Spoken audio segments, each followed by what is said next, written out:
It's called How to Say Goodbye. I'd grab it off the shelf and be like, oh, it's going to tell me how to do this thing. But then the first thing you learn is there's no right way to do this. There's no one way to say goodbye. My guest today, Wendy MacNaughton, is an artist and graphic journalist. Her work appears frequently in the New York Times, and she's had a handful of best-selling books.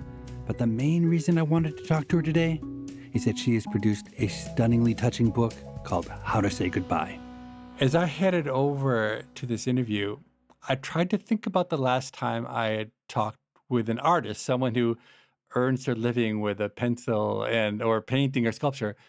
And this will be shocking to you, but the last conversation I remember happened 25 years Are you ago. kidding me? I just don't have any artists in my world. Now, I bet you don't talk to a lot of Really? economists either, though, right? When's the last time you talked to an economist? That's a really good point. No, I don't. We can be each other's exceptional friends. The universe might have to rearrange itself. Something magical is going to happen. Oh, I'm sure something will. I mean, I was trying to think, why don't economists talk to artists? One theory is that, well, capitalism doesn't treat artists very kindly, and economists are usually defenders of capitalism, and that might be one reason that we're pushed away from one another. Maybe I have a lot of friends who are journalists or scientists. There seems to be more of a natural intersection there. I don't know. And the fact that I've never even noticed that before really says something. It does, because you're a seer, right? I mean, part of what you do is you see things as an artist. You see things other people can't see in the world around us. Yeah. No, now I'm actually a little intimidated by our conversation, realizing I've never really spoken to an economist before. Yeah. I think economists, at least me, I'm a little bit afraid of artists because, number one, I tend to like things that I can quantify. In art, it's hard to quantify. And number two, economists are very literal. Economists look at the world, and then what we try to do is strip away everything complicated down to a handful of mathematical equations, which are obviously nothing like the real world, but maybe capture some element of it. And I know artists strip away too, but I think probably everything the economists strip away is what the artists try to keep. And everything the economists keep, the artists try to get rid of it. That would be my hunch. Yet we're still both using our set of tools, right, that we've honed over the years. And they're pretty blunt in their own ways and limited. But yet they're probably kind of trying to exclude all the things that make life interesting to me. Yeah, that's right. In my work, sometimes I do diagrams, and I do my version of data sets, right? And they are hand-drawn and completely inaccurate, but humanly true. So I'm breaking out of my fear of artists mode to talk to you today because you have created something that's just incredibly beautiful and that touched me so deeply. It's a book of illustrations and prose, and it's called How to Say Goodbye. How do you describe that book? It's a really personal project, and it's interesting to begin to talk about it kind of more openly. It is a kind of a combination between a conversation starter and a poem. It's like a visual poem, I would say, but it's also an introduction to how we can approach sitting with people at the most vulnerable time of their lives, and when we're very vulnerable too, when someone we love is dying. And I'm somebody who's a big doer. I'm a big kind of fixer. Let's make everything okay in the room. And I didn't know what to do, and I didn't know how to be.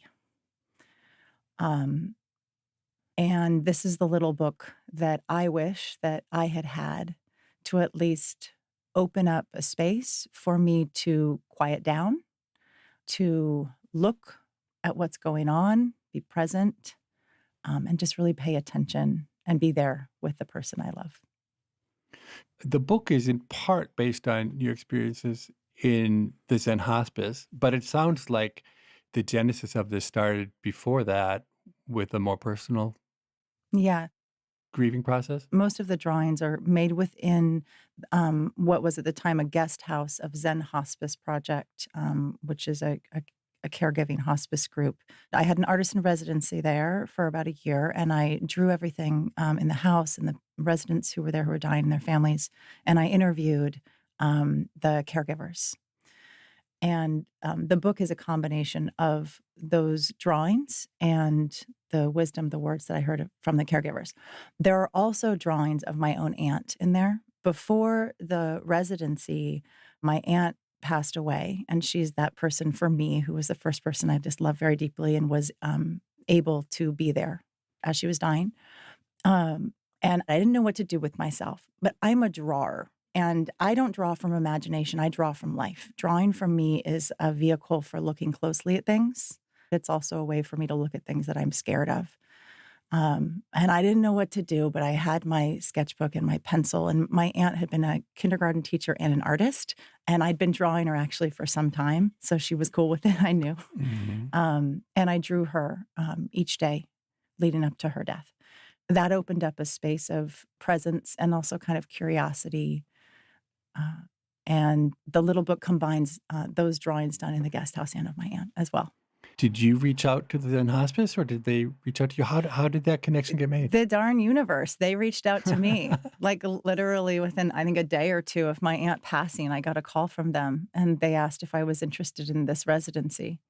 And, you know, when the universe speaks, you'd be foolish not to listen. So I know BJ Miller, who's a palliative care doctor, who's associated with the Zen hospice. But for people who aren't familiar with it, could you just explain? It's a really unique take on dying. Zen Hospice Project was an organization that had a guest house, a 6-bed guest house, where people would go who were in hospice care. And it was a really unique hospice setting that approached the residents as a human being, you Mhm. know, as a person who was at a stage in their life, not who was, at the end of their life. It was a chapter of their life, and they considered things like aesthetics. They had a beautiful kitchen where there was always food being made. So the smell of food being cooked was there. There was always fresh flowers there. There was beautiful art on the walls. And so it was a meaningful place for the residents to be and also for their families to be. It's since closed and transformed into the Zen Caregiving Project, and I believe they're still doing trainings with that perspective in mind. It's so rare, I think, in modern medicine for there to be someone other than a loved one around. I mean, my experience with modern medicine is it's mechanized, it's sterile, everyone's in a hurry. How did the patients, did they understand you? How did they react to your just being? I mean, like anybody else, some people were really excited that there was an artist around and that we could talk about drawing and that they were excited to be drawn. And some people said, "What the hell? I have no interest in being drawn. Get out of my room."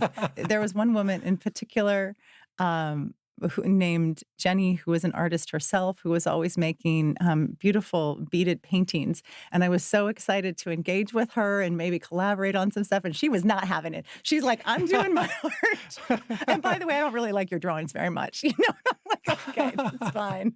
There was another woman, Catherine, who herself had drawn in her life. And I asked Catherine if I could draw her. And she agreed. And she asked if she could draw me at the same time. Uh-huh. She didn't have much dexterity, in her hands, but it didn't really matter how my drawing or her drawing turned out. It was that experience of sitting together and looking closely at each other and also being seen by one another. That was a moving experience for both of us. This book, it's also kind of a meditation on being present and using drawings to be present with somebody, because essentially drawing is just slowing down and looking really closely.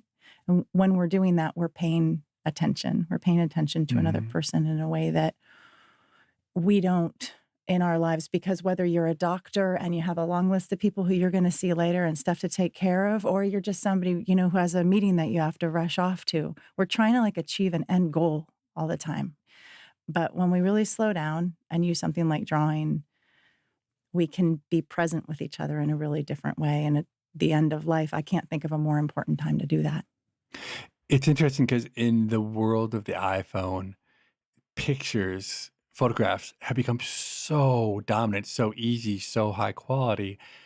And I hadn't really paused to think about the difference between a drawing and a photograph. Partly you mentioned it takes time, but it's more than that, right? I think we have this sense of a photograph is objectifying and a drawing is something different. Well, literally, you're putting a piece of machinery, right, in between two human beings in Yeah. order to document a relationship. Like that's an Yeah. interesting way to do it. When I'm drawing somebody, I'm holding my sketch pad at waist high, so there's an open channel between me and the person I'm drawing. And then there's a physical document of that looking Mhm. experience, right? And to me, it's kind of magic. It like holds the energy of that time and of that Mhm. exchange. Do you tend to talk to people while you draw them or is there silence? I tend to use drawing as a way to talk to people. It's a great conversation starter, but if I'm really concentrating, I don't really hear much. Are you a drawer at all? Have you ever drawn? No. So I'm physically incapable of drawing. It's interesting 'cause I talk a lot about math and how people declare themselves they're not a math person and how we need to fight that. But I'm really not a drawing person. And I remember the moment at which that became clear to me. It's really vivid in my mind. I had an art teacher, and it would have been in either 5th or 6th grade, and we were drawing monsters. And I had the arms coming out of the side of the body rather than the shoulders. And with complete disdain, she said to me, "My God, you're old enough to have the arms come out of the shoulders, aren't you?" And I remember what I said was, "Well, it's a monster. The arms don't have to come out of the shoulders." But what I actually thought was, God, she's right. Of course, the arms should come out of the shoulders. I hadn't Oh, thought about the body very well. But look, I know I'm not very good at making a pencil or a pen go where I want it to. Now, obviously, that's not the only prerequisite for being an artist, but I would say I 100% self-identify as a person who cannot draw and only under the duress of the demands of a 5-year-old will I ever draw anything. And can usually it's crumpled up by my 5-year-old in disgust, and she goes to her mother to get a better version. you just said, I know I tell people all the time who say they can't do math that they can't, but I really can't do art. And you're saying that to an artist who literally like says that to people all the time. Like, you can. You absolutely can. Just a couple things happened that made you think that you can't. I mean, 95% of the world has this, that around the age of 5 or 6 or something like that, some adult put some judgment into it and said, you're doing it wrong. And, you're so right when you said, "Oh, it's a monster." But there was some adult who probably had some other adult when they were 5 tell them there's a right and a wrong way to do things, and that drawing's all about the outcome, not the process, and that your imagination is wrong. Like, way to close off an entire way of thinking and being in the world. 5-year-old you is still waiting there, and at any time, you come out and draw that monster because drawing is like the kind of number one way that kids can, you know, build up this like flexibility and adaptability and all these kinds of things that are like a monster with arms coming out of the side of its body. And when that's closed down early, it makes us think that we can and we cannot do things. So I just want to offer that if we took the idea of you doing a good drawing, whatever that means, a good drawing off the table, and Mhm. said drawing is actually an experience that you have with your body and just experience that and see after 10 minutes how you feel, I think you'd have a really different experience. Okay, so I'm gonna take that as my homework for tonight. Can I give you like a formal assignment? How Great. about that? Yes. Okay. One of my favorite things that I like to do, and I guarantee you it will produce a terrible drawing. So let's just take that off the table, is set a timer for 3 minutes. Okay. And choose an object or a person. It can be either, but let's just start with, I don't know, like a lamp. Look at your lamp. You're going to draw that lamp for 3 minutes. Okay. And you're going to do it with one rule. You're never going to look down at the paper on which you're drawing. You're going to draw the lamp without looking down. But what happens is it takes the pressure off of the expectation that a lamp is supposed to look like this thing you're looking at, right? And it brings you into your body and you start to notice all the details about the lamp that you don't usually see. So anyway, your homework, everybody's homework, is to draw either a thing or a person for 3 minutes without looking down. And I cannot wait to see what it looks like and how you feel afterwards. I Good. guarantee I it'll will look do that. ridiculous, okay? We'll be right back with more of my conversation with artist Wendy MacNaughton after this short break. Going back to your book, How to Say Goodbye.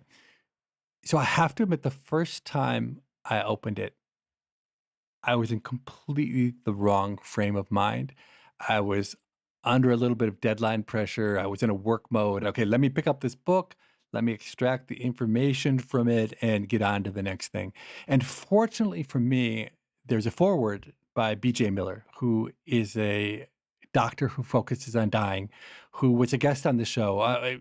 One of my most cherished episodes and one of my favorite people on the planet. BJ sprinkles magic and joy on everything he touches. And the forward to your book is a great example.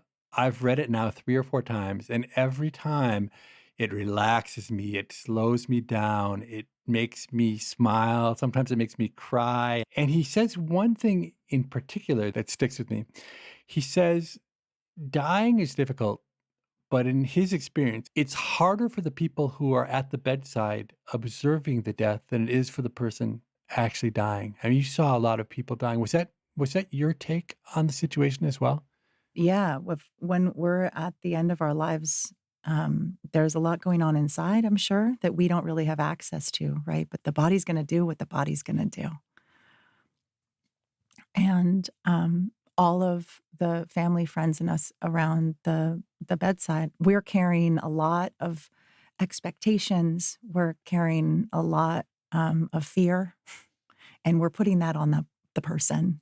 Something that BJ speaks about so beautifully was letting go of those expectations, right? And just being present with that person in the moment that they're in. And I think that's part of our challenge, at the bedside in those moments and also in our day-to-day life is just letting go of those expectations and really being present with all of the senses that we're experiencing with the person who's in front of us and just being there with them. It's like time stops, you know? And to sit in that space is hard for me, at least. So maybe that's why, like, it's a practice. Some people are practicing for their death, and also maybe some of us are practicing to be present with people. I had the music producer, Rick Rubin, on the show, and he talked about the creative process. And he said one of the most difficult parts of the creative process is the stripping away. And I have to say, your book is maybe the best example I've ever seen of stripping away because there really aren't very many words. And what is left, I think, by virtue of that, is super powerful. I mean, I've read the book now over and over, and it's, at least for me, impossible to read the book without being deeply moved. I'm happy to hear you say that. Um, yeah, to describe it physically, all the words are handwritten, and sometimes there's just 4 words on a page. And the drawings, they're watercolor and pen drawings that were done from life, meaning that I was in the room with the person drawing who was in front of me. And they're done with a lot of white space. And the reason that they're drawn that way is because I was trying to focus closely on that person and on that moment and arrange it in such a way for myself and for you who's looking at it so that you can really pay attention to that person. The details of the way they're sitting in a chair and their shoulder might be falling slightly and the way their sweater is hanging down. To me, there's a whole story in that. It's a picture of a moment and a feeling of a person at that time. And I tried to help the reader focus on that. So that's why I said it's kind of like a poem in a way. There's a lot of intentional pacing to it. And I'm hoping that that book will slow us down so that you enter a space of presence. You're not trying to like get to the end and get the answer. You know what I mean? There's no answer, folks. And the irony of this book, I think it's kind of funny. It's called How to Say Goodbye. I'd grab it off the shelf and be like, oh, it's going to tell me how to do this thing. But then the first thing you learn is there's no right way to do this. There's no one way to say goodbye. There's no one right way, but I would argue that there is actually incredibly valuable practical advice in the book, much more so than I expected. I expected it to be a poem. I didn't expect to have the urge, which I've fought, to actually take notes. So the first piece of advice you have in the book is let the person lead the conversation, follow their lead.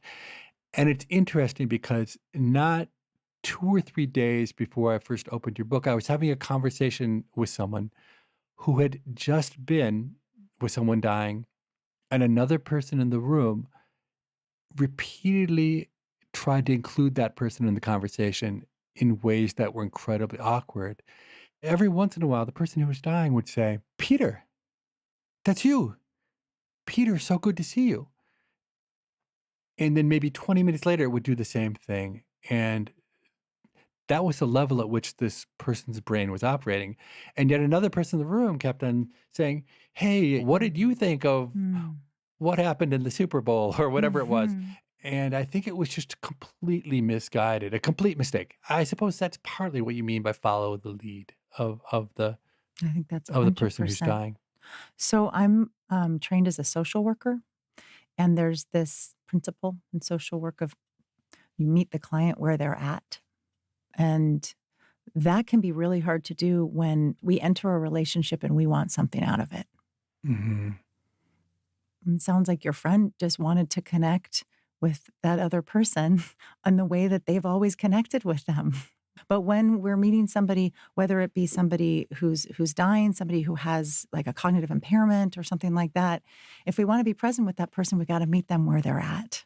And that means slowing down and taking our expectations out of the way, sitting, listening, and being together. The second piece of advice you have is if you don't know what to say, say, "I don't know what to say," which I think at one level seems obvious, but I would have never done it absent you giving me permission to So do it. let's explore that. What do you think the vulnerability is in saying that? I have to confess I've never been around someone who's dying. Mhm. I had a sister who died, but she was very much alive the last time I talked to her and really not present after that. And I have to say my own misguided inclination would be to pretend that things aren't so bad. Mm. And I feel like saying, "Oh, I don't know what to say," is an admission that things are really, really bad. Yeah, it's scary. I'm no expert in this either. And I think that's part of saying I don't know what to say is I don't know what to do and I don't know how to be and I can't physically do anything or say anything that will like fix this. It's interesting because in the book that Stephen Dubner and I wrote called Think Like a Freak, we talk about the business context. One of the things we say is nobody ever in a business context says, "I don't know." Everyone always masquerades and pretends. And I very much have abandoned the need to be an expert in that space. But having never been there as someone died, it's interesting that my natural inclination is not to go to that same vulnerable place, Right. which I so easily get to in a lower stakes context. You're making me think of a conversation I had with somebody recently who is sick and told me they were scared. And I wanted to take care of them and I wanted to make them feel better. But I took a deep breath and opened up my heart and said, "I'm scared too." And then we held hands and that was it. And it opened up this like space of connection. And sorry to like go big here, but what are we here for if not that, right? Like that's it. That's the point. Yeah. And maybe when we say we don't know and the other person doesn't know either, we cannot know together. Another point you make is that it's okay to be silent. And that again makes perfect sense once you say it. I can also imagine the desire to fill the air. I mean, humans in general have that deep desire to fill the air with noise. The silence, I assume, is hard. I mean, I think we're there all the time in our lives, constantly. In every conversation, we're trying to make connection through filling in space. I do this workshop where I teach like a listening technique, and a lot of it has to do with resisting the impulse to make everything that you say about me. It's like actually takes hard work not to do that. If you say it's hot here, I say, "Oh my gosh, and it's hot here too," right? Because I'm just trying to make a connection with you and trying to find something in common. But that's a really different experience than sitting and being present with somebody, right? If you tell me it's hot where you are and I'm just sitting being present with you, I want to hear more about how that feels for you. Is it muggy? Do you need to open a window? You know what I mean? Like it's a different Yeah. experience. And so that quiet space, I think, leaves opportunity for somebody to step forward who might not. And also just to not always be using our heads to fill in this space, to be using our other like senses and our hearts. The last one is cry a lot. And I was just curious whether you meant that on your own or with the person who's dying, or both. I don't know if there's a right answer to that. Some people cry alone. Some people cry in groups. Some people cry at Kodak commercials. Everybody's a different kind of crier. But I think what is important is crying. It moves our emotions through our bodies. I've been crying a lot lately, to tell you the truth. I'm like in a crying Mhm. phase. And boy, when I enter a big cry, I think this is it. This is my last cry. I'm going to die in the middle of this crying. This is too much. I can't take it. And then on the other end of that, whew, boy, does that feel helpful. And then you start all Yeah. over again the next day. But, the words, this is a very important point. The words aren't mine, the words in there. These words are literally the words of hospice caregivers. I interviewed hospice nurses who are working at Zen Hospice, social workers. I spoke with people and I wrote down everything they said verbatim and put it together into something that aligns with what I deeply heard from people. Mhm. And so that's what you're reading. You're reading my reshaping of the wisdom that I heard directly from the mouths of people who have incredible amount of experience and wisdom. So, separate from the practical advice, you talk about something called the five things. And I was surprised I had never heard this before. Could you just say what the five things are?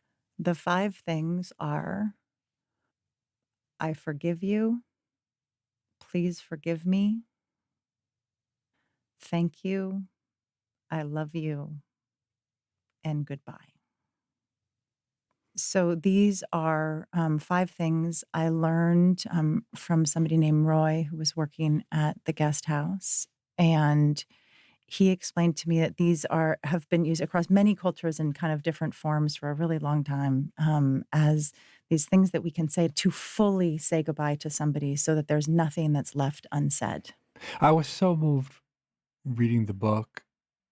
I can't imagine the process of creating it, how hard that must have been for you. You're obviously an empath, and this couldn't have been easy to put this together. you're, you're getting to me, man. I have so many different kinds of work I do. It's always drawing to connect with folks, but this was a toughie. I've drawn in some tough situations. I've drawn in Guantanamo Bay, it's been hard, but this one, so personal. We answer our own questions and keep asking them, I guess, with our work, right? Maybe that's what you Mhm. do. Maybe that's our overlap between economics and art, perhaps. But yeah, can you tell that it's a personal project? It must have forced you to think about your own mortality, your own death. Do you have thoughts about that? It's not something I don't want to think about anymore. It's not something I want to put off. It's actually something that I am trying more and more to embrace. I'm still scared of things and I'm still worried and sad and all of those feelings, they don't go away. But along with that, I think by being more um, cognizant and thoughtful about my impending death, I am living my days fully in a way that I didn't before.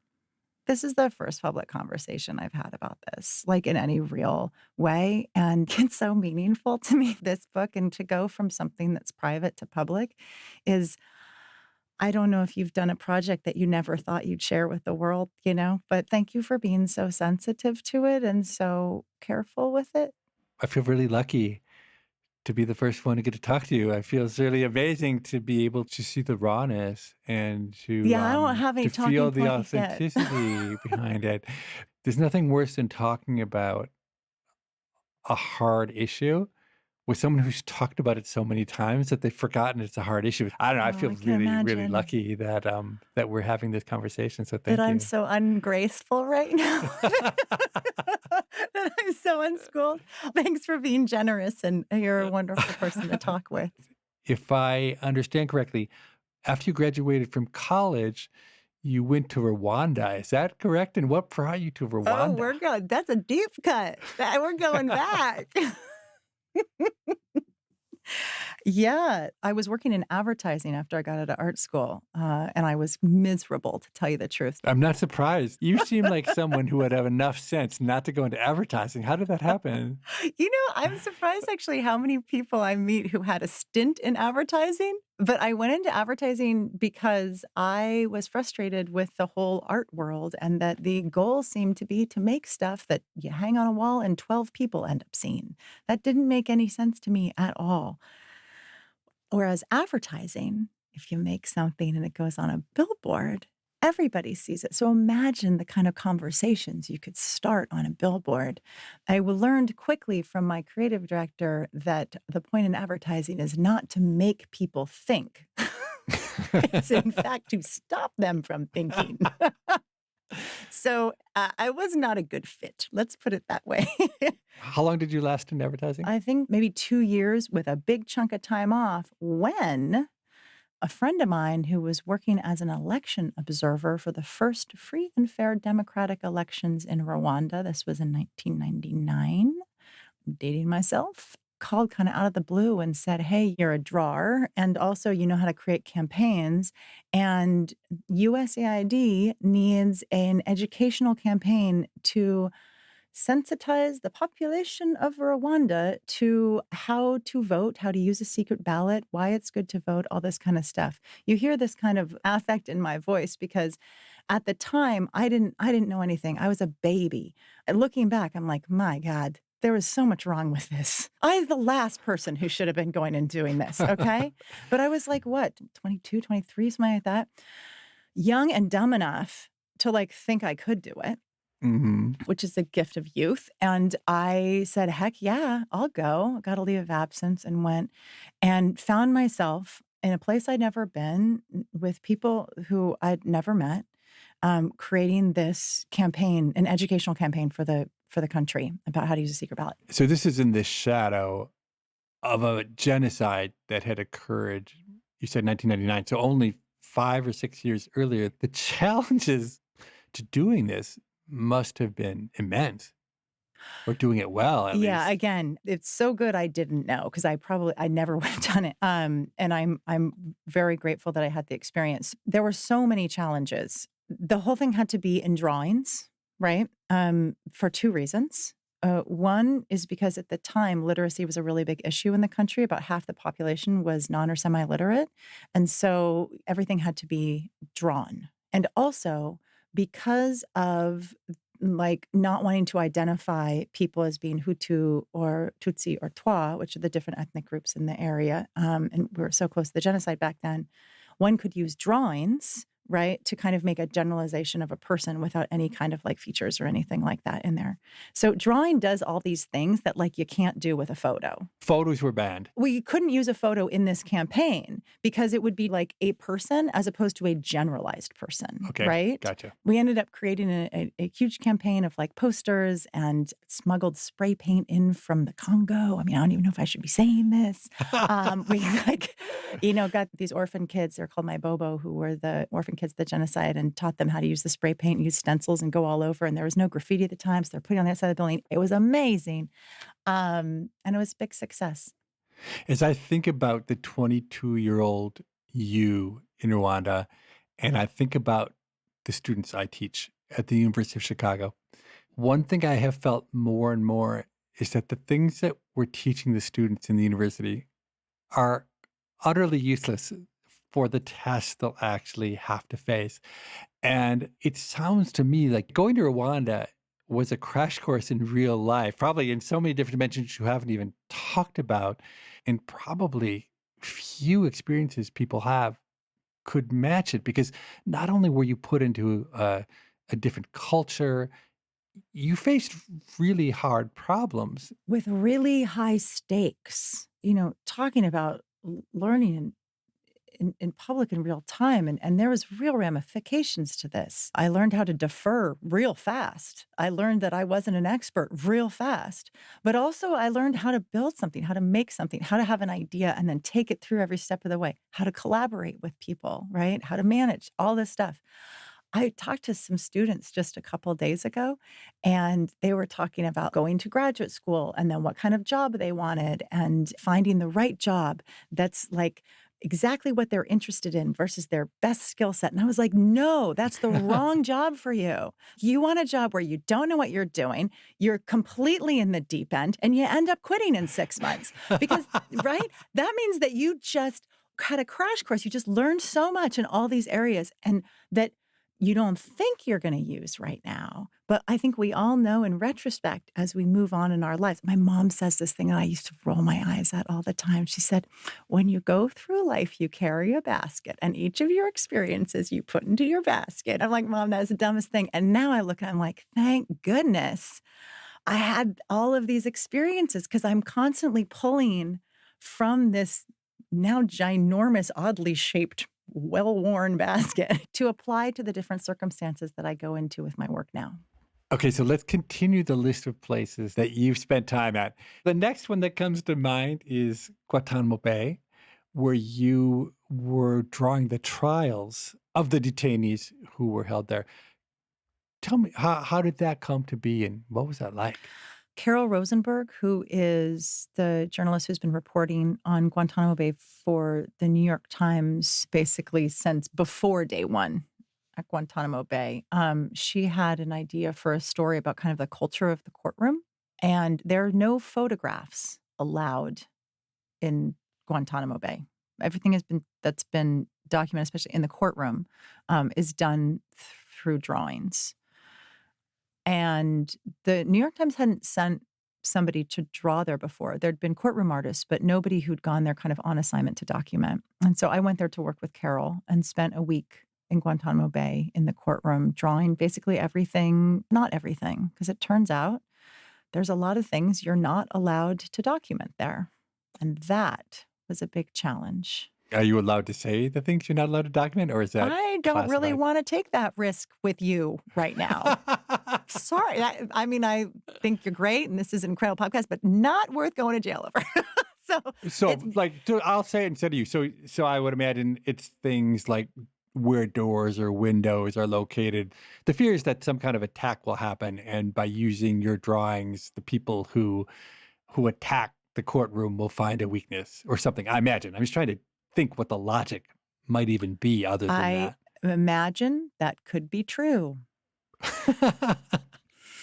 Redact. But I'll tell you, I was so nervous about going. Totally unlike Rwanda, I was very well prepared. I knew a lot about that place, and enough to be nervous. And also, I still felt an incredible sense of responsibility. What made you nervous about it? A sense of fear of safety, or fear that it would be too much? I've never been there. I didn't know what it was going to be like emotionally. This is a terrible place. Like there's an emotional weight that's there. And there's no edit button on a drawing, right? There's no delete. There's no do-overs. You just have the time you have and you get what you get. And I wanted to do a good job.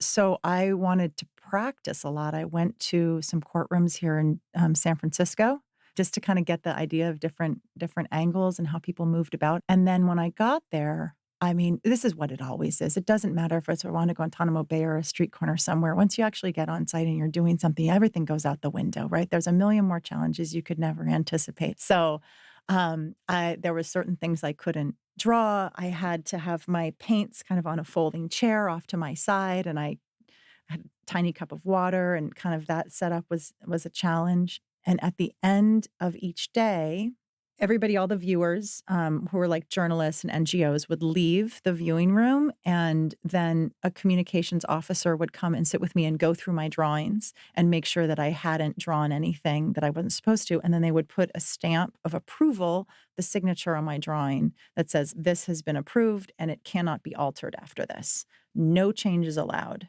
So even though I draw from life, I am used to being able to like crop something out or change a little something here and there. You know what I mean? I mean, this is going in the Times. I want it to be accurate and be good. And it just was what it was. One of the stories I've heard you tell is how Mr. Lavender, you said, was the name of the person who was giving you those stamps. And at the end, I think you said to him with sort of joy and a sense of sharing that because his stamps were such a part of this picture, that he was a co-creator. And I think he wasn't very amused by that. I mean, come on. This man was not amused by much. You know, you sit with somebody every day at the end of every day and look at this artwork together. You get to know them. You become friendly, right? So this gentleman, I called him Mr. Lavender. I thanked him because those stickers are such a part of the artwork. It literally couldn't exist without that sticker on it. So I thanked him for being a collaborator on this. And I do not think he was too happy or amused about it. He didn't want an art credit. I don't know. In the New York Times, apparently. He could have added that to his resume. I don't know. There wasn't much art or creativity or senses of humor going on around that place, I will say. You described it as a terrible place. In what ways was it terrible? I was not expecting it to feel so kind of bleak and run down and ill-kept and tucked away and steel and metal and rust and hard and inhuman. It's very inhuman. One of the hardest, terrible things for me about it was the drawing. When I was given my rules of what I could and couldn't draw, another rule was that I was not allowed to make eye contact with the people that I was drawing on the other side of this glass that's separating the viewer room from the courtroom, and in particular, the detainees. And this is, very complicated. I mean, as an artist and as a human being, the foundation of everything is eye contact. It's because that's how we connect as humans. And as I'm drawing somebody, I'm not a camera, I'm a drawer, and it is about humanizing, not dehumanizing, no matter who it is. And so to be told that if I were looking at somebody and they looked back at me, I was to look right through them. Just keep looking and look through them. That is too much for this person. It's not my area. When I left, I did not want to go back because it undermined my entire purpose of drawing. I'm so honored that I was able to go and do the job, and I think I did it well, and I think I did a service to the newspaper and to the readers, but that's not what I do. I can't put myself aside. I think I'm my best tool, and I had to put that away. Within a few days of getting to Guantanamo, you started smoking. Is that true? No. So I just realized my parents might listen to this, Okay, yeah, I totally did. I was a smoker for so many years, and I was, oh boy, smoking, and yes, I started smoking again. And how long had it been since you had smoked? And then why are we talking about this? What I find interesting about this is that it brings home how hard this is. I mean, because honestly, you and I are very different people, and this doesn't sound hard to me at all. I mean, the logistics of how you draw and doing it well might be hard, but the human part of it, to me, doesn't seem like it would be that hard. I'm not that connected to people anyway. I hardly ever look anybody in the eye in the first place. So let me this a little bit more context for the challenge of it. I would be surprised if it wouldn't be challenging for you, because in the viewer room, not only was there journalists and NGOs, but there was also family members of the victims of 9/11. And on the other side, there were the detainees who have been accused of orchestrating and perpetrating that. And so sitting in the middle of that, and the role of a journalist in this is to really not have any kind of emotional response, not to make the eye contact, not to create the relationships with anybody, because that's a vulnerability to really having objective truth telling. This is why I say I am not a journalist. I use the term drawn journalism for lack Yeah. of a better term, but I don't have that like skill. Do you think in that situation that you'd be able to just kind of, um, I don't even know, I don't want to say turn off, but you know what I'm saying? Like just do the job? Yeah. I'm mostly turned off anyway, so I think it wouldn't be that bad for me. I'm unfortunately not very empathic. I'm detached. So who knows? You go in a situation, you never know what happened. But going to Rwanda, that sounds hard to me. Being in the Zen Hospice Center, that sounds hard to me. Of those three things, Guantanamo Bay seems like a piece of cake. That's so interesting. I think that I went into both the Rwanda and the and Zen hospice experiences with less expectations. In Guantanamo Bay, I had a lot of expectations. The effect that had on my work, I don't know. It certainly had a lot of effect on my mental health. You're listening to People I Mostly Admire with Steve Levitt and his conversation with artist Wendy MacNaughton. After this short break, they'll return to talk about how to have fun. Despite the fact that you choose to spend your time in places other people would avoid, you also put a lot of emphasis on fun. I was going to say, you're making me do this like very serious person No, who's okay, like, so yeah, no, so you're a big believer in fun, and you've written about the fact that we as a society have forgotten how to have fun. Can you riff on that for a little bit? I did a lot of different books that are all about having fun, whether it be in the kitchen or the outdoors or whatever. I've drawn a lot about it, and also did a piece in the New York Times called How to Have Fun Again. I don't know where you're at with this, but there was this time when we were coming out of the pandemic, and we still are in a lot of ways, and there's just kind of a heaviness, and I certainly was in that space. I was kind of down, and I was visiting a friend um, in Oregon, and we were at the top of a hill, and it was covered in grass, and like something came over me, and I'm like, "Can you hold my stuff?" And then I just dropped down on the ground and I rolled, just like like I rolled like a 6-year-old, like all the way down, and screamed and laughed and almost threw up, and it was the best like antidepressant ever, right? It was like all of a sudden I just felt so in the moment and so happy and so joyful. And I realized, my God, when's the last time I had fun?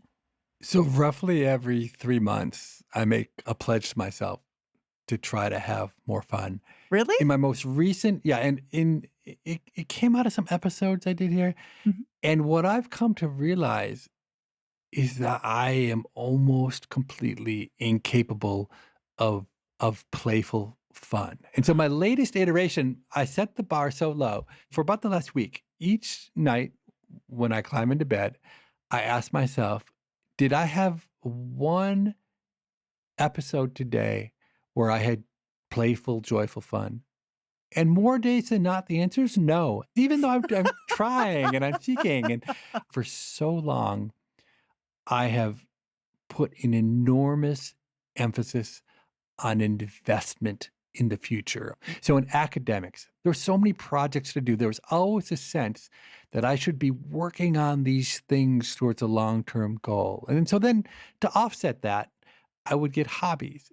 But I found I was incapable of just having fun with a hobby. As soon as I get into a hobby, I start scheming about, okay, wait, now I play golf. Wait, I shouldn't just play golf. I should try to be on the The professional golf Masters, tour when right? I'm 50. Yeah, yeah. And I cannot in myself unlock the ability to go back to childlike fun. It's really, I try, and I don't know, I need some I advice. love How this. do you Oh, have some no, advice? no. Well, we can share a list of all the ways that you found it that I've found. Rolling down a hill, fantastic. Rope swings are great. Being outside really helps. And being around other people is key. I mean, I can make myself laugh. Don't get me wrong. I can tell myself a mean joke and I think I'm hilarious. But when I'm laughing with a group, that's like what gets my endorphins or whatever.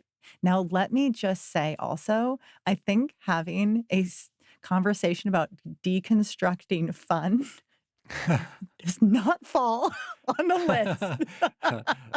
So I thought it was kind of like hilarious that there's this piece out there instructing people, this is how you need to have fun. Can I tell you the irony I saw in that piece? Please. It was clear from the message that social media was not fun, right?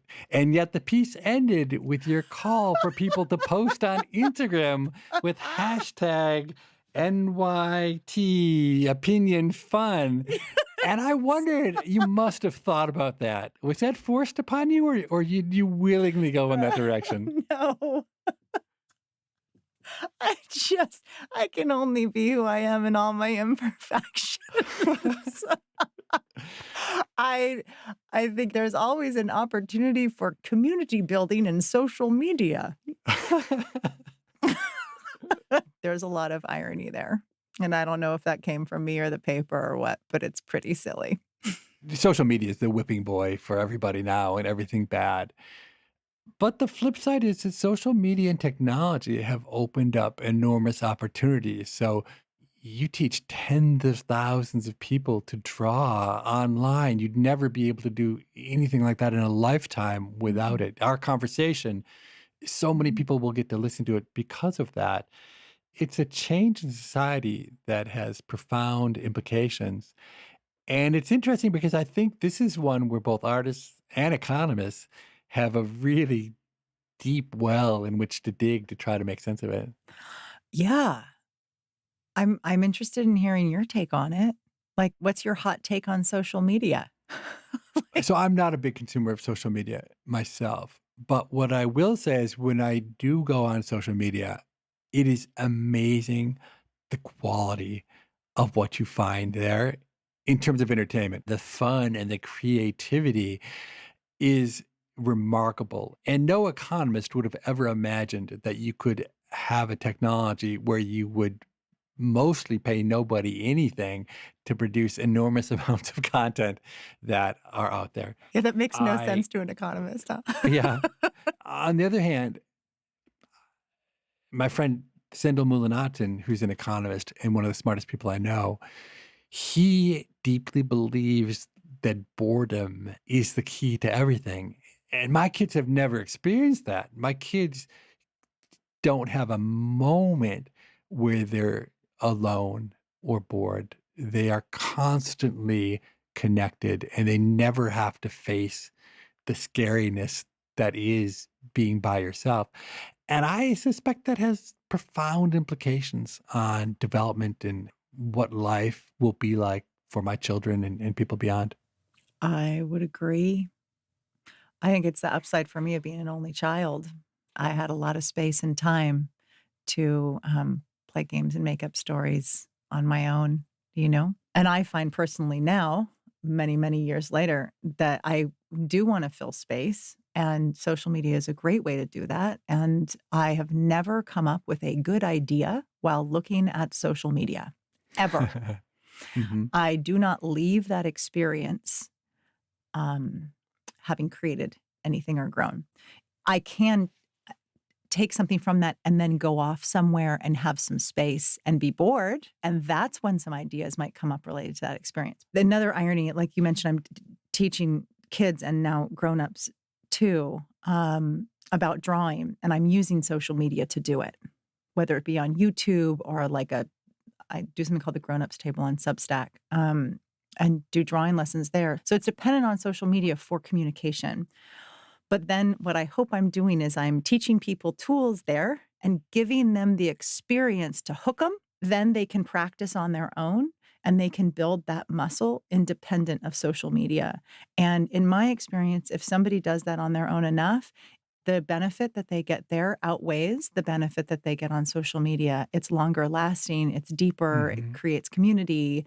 And those are the things that ultimately we're looking for on social media, but we don't get, right? So it's probably an illusion, as I talk to you and as I've read about you, that when you plot your path forward, you don't seem very concerned either about whether the things you're doing will take a lot of time or whether they'll earn you any money. You somehow seem immune to these two forces which drag everybody down. Is that true? That's so funny. I don't think anybody's ever really put such a fine point on it before, except for my therapist.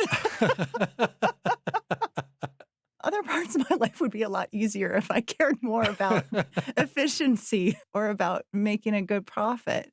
That's not what excites me, and that's not where my talents lie. I've said often, like, if you want to make a lot of money, don't hire me. Don't come talk to me. But if you want to make a big difference, let's chat. I have like a weird, what are these called? Antennae. Yes, I have a weird antenna. I'm a good responder to being like of service or useful, and using like drawing to be of service or useful in situations. I feel like, oh, this is this thing I have to do in this moment. And for better or worse, I don't really say, but you have more responsible things to do. I don't know how to do that. I do the thing that I feel I'm drawn to do. You know, I tried once to like make a little matrix, like when I was first starting drawing, when I said this is going to be my job, and I quit my job and I drew full time. I made this little matrix of like, in order for me to say yes to a job, it has to check like the purpose box, the money box, the will this take me forward in my career box, and like, is it fun or something like that. And I think it quickly became, does this like feel right purposefully, and is it fun? And the other two have kind of disappeared. And while it might not take me to, you know, having a summer house or something like that, that's okay. I get a lot better stuff out of my work than that. Seems like it's taking you somewhere better. You have joy, you're fun, you enjoy your life in a way that that most people don't. I mean, it's interesting because even though we're far away, we're doing this, you know, remotely. In my own self, I feel this lightness and this joy that is just is wonderful. I laughed more with you today than I laugh usually in a week. So so you can tonight, like you can check this I off. check when I lie in bed at night and say, today I had some fun. Well, if that's what it's like to talk to artists, I should definitely not wait another 25 years to talk to the next artist. I did take Wendy up on her drawing challenge to draw objects without looking at the paper. You can judge for yourself, but I stand by my claim that I am no artist. The worst part isn't how badly these drawings turned out. It's that I actually wouldn't have done much better if I were allowed to look at the paper. And if you're interested, check out Wendy's book, How to Say Goodbye. It really is very, very special.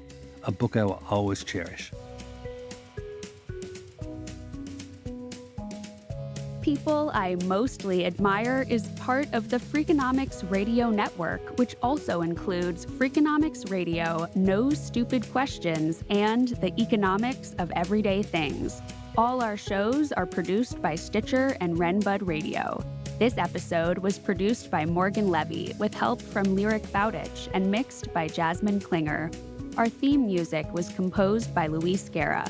We can be reached at pima@freakonomics.com. That's PIMA@freakonomics.com. Thanks for listening.